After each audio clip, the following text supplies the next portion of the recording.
Hello, I'm Gavin Hoey and this is the Technique of the Month from Digital Photo Magazine. Now this month I'm going to show you how you can create a border effect around your still life, or for that matter any photograph that you create. For example, I've got a picture on the screen here. This is a little still life I set up, just a pile of stones down at the beach. Now I'm going to add a border in here, but I want to make a really interesting border. The sort of border I'm going to create is often called a distressed or inked or painted or sometimes even grunge border. To start with though, I've actually got to begin by making a reasonably plain border. So we're using Paint Shop Pro for the job, so let's get cracking. We're going to come up to Image and choose Add Borders.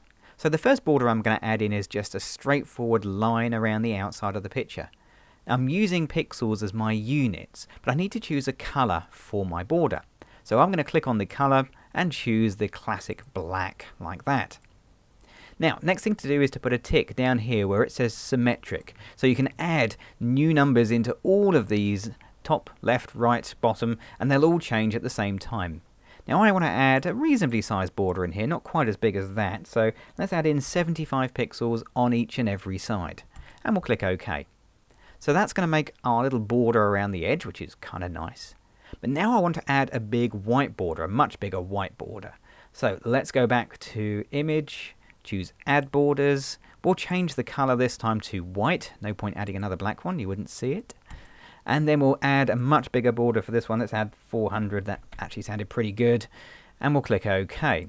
So that's going to increase our canvas size by another 800 pixels. And that's given us a lot of space to put our nice kind of distressed border effect on.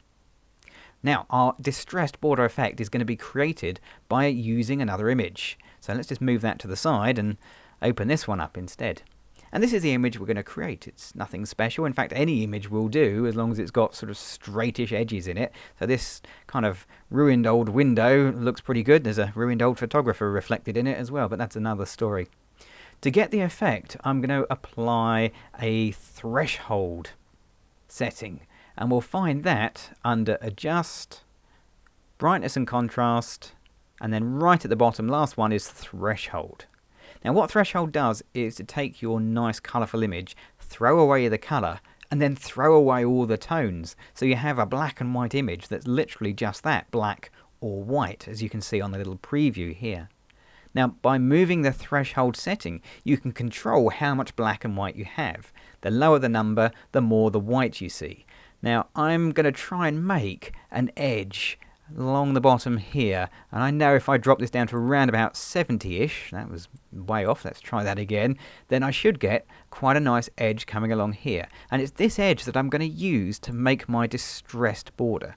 Yeah, I'm kind of happy with that. We'll click OK. So that's applied the effect to the picture, and you can see it much larger here now. We have that nice big effect going on. All of the colour's gone and we're just reduced to tones. But forget the picture itself isn't important, it's this edge that I'm really interested in. So I'm going to get a selection tool, let's get the rectangular one, and we'll just make a rough and ready selection along that edge, something like that. And then we'll come up to Edit and Copy. We'll jump back to our main picture and we'll go to Edit and choose Paste as New Layer. Okay, so that's going to make a brand new layer. There it is. Let's get the pick tool so we can slide this down, and I'm going to make this the border at the bottom of my picture, like that. Now this border is just a little bit too long. It kind of fits, but it hangs off the edge there. So let's just bring the middle handle in and we'll just tighten that up a little bit so it's the same size of the border we created. And I'm guessing probably somewhere like that. Now, the more eagle-eyed amongst you will notice this border really doesn't work because we have a kind of white edge from our threshold picture against the black border we've made, and all those careful sizes we've made earlier on have now been thrown out of the window. Well, don't panic, there is a plan here. Let's open up the layers, F8 on the keyboard, and you'll see we now have two layers. There's the original background with our picture on, and now we have a raster one, which is the edge border piece. Now, if we change the blend mode for that new layer from normal, we'll click the little down arrow and choose multiply. That'll make the pure white bits become completely transparent. So now the whole thing should blend in really nicely. There you go, that looks pretty good. Okay, so that's one side done, but we've got another couple to do. Let's slide these out the way and drop that down. Now I could just make another selection. This bit here looks quite interesting, But I'm going to reprocess this image and see if I can get a better edge there, because that one looks a little bit too thin and weedy. So we'll go back to File and choose Revert. We won't keep any changes, and in a second it will reappear. There we go. So let's go back to Adjust, Brightness and Contrast, Threshold. Now this time we're going to apply a different setting. I'm going to hopefully go for something reasonably around about the default setting. I think was probably about right when I started. I was just kind of seeing this earlier on. We'll click OK.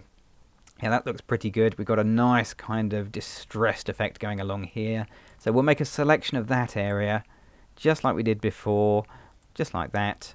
And we'll edit and copy it. Then we'll jump back to our main picture and edit and paste it as a new layer. Now let's get the pick tool. We'll move this across. This is going to be the left-hand side.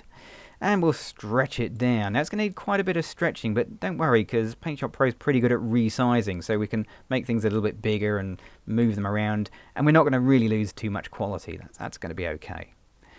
On our layers again, I'm going to change the blend mode for that one back to multiply, so that blends in quite nicely.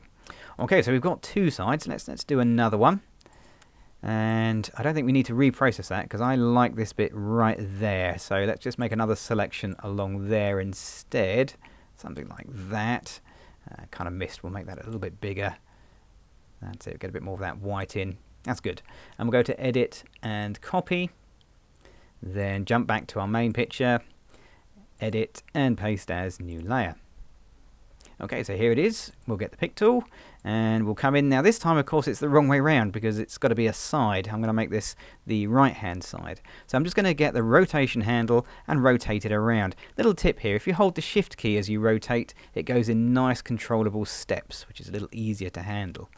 Okay, we'll just stretch this down like this. If I can just get that middle handle, there we go. And we'll bring that down nicely like that.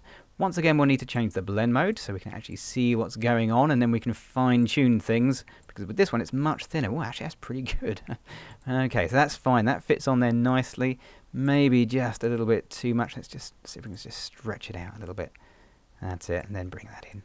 There you go. You can fiddle around with this for ages until you get it just the way you like, but I think that looks pretty good. Right, okay, so we've got three sides done. I could go back to the image and grab another piece for the fourth side, but if you want to save yourself a little bit of time, you can simply take one of the other sides and duplicate them. You can do this with one side and duplicate it 3 times, or you can do what I'm doing here and just save yourself a bit of time and just do one. Now I'm going to take this left-hand side and put it along the top. So let's select that layer, make sure it's active, and then we'll copy it. Up to Layers, choose Duplicate, and we'll get an exact copy of that layer.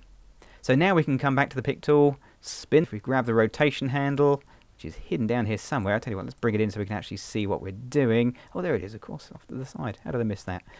Hold the Shift key and move this across. Now, because we copied the layer, we don't need to change the blend mode, because that's one of the neat advantages, is you did it on the previous one and it's copied that as well. So there we are, you can do that in record time. So there we are, there's our distressed border created, and it's all done using photographs and Paint Shop Pro.